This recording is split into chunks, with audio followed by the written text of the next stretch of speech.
gunning down a cop. The real thrill is about to begin. Soon, a swarm of cops arrived. They walked right into a slaughter.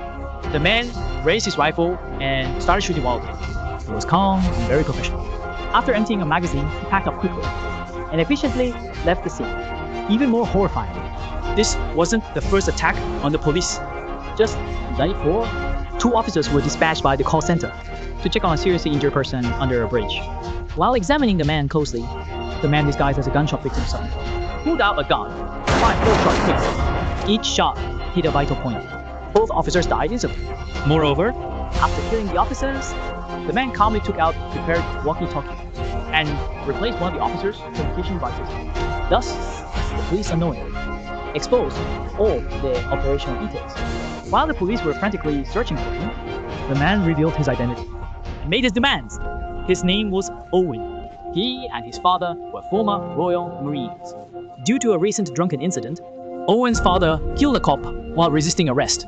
He was sentenced to life in prison and lost multiple appeals to the military court. But Owen believed it was self-defense. And as a veteran who served the country, his father wasn't given the honor he deserved. So he vowed to continue killing until the police made concessions. But the truth was far more complicated. Through analyzing video from the prison visits, Detective Luther quickly noticed something. Though he couldn't hear the exact conversation, Owen acted very submissive in the footage, constantly avoiding eye contact with his father, as if he was following orders.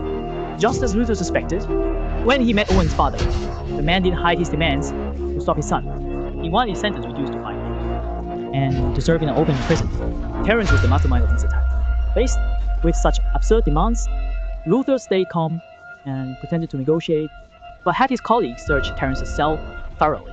After a rigorous search, they finally found a hidden SIM card with only 1 number stored in it. The police quickly tracked down the location, but Luther felt uneasy. He thought recording was sure. He saved so carelessly. Nevertheless, the police couldn't ignore potential leads. So, a heavily armed SWAT team moved in, but Luther's worst fear came true. A few minutes after entry, a retreat order came over the radio. It was an elaborate trap. Due to the great situation, the counter-terrorism unit took over. But Luther refused to give up. He felt the timing of the bomb was suspicious. Looking at Owen's photo, Luther had a realization. He rechecked the equipment of the first 2 deceased officers. Sure enough, he found the tampered walkie-talkie.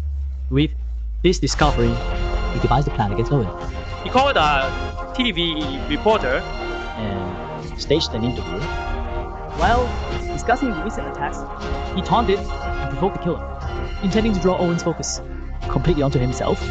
Unexpectedly, Luther acted alone. Only when he gave his location over the radio did the police realize his full plan. By then, it was too late to inform counterterrorism. Despite the looming danger, Luther remained confident.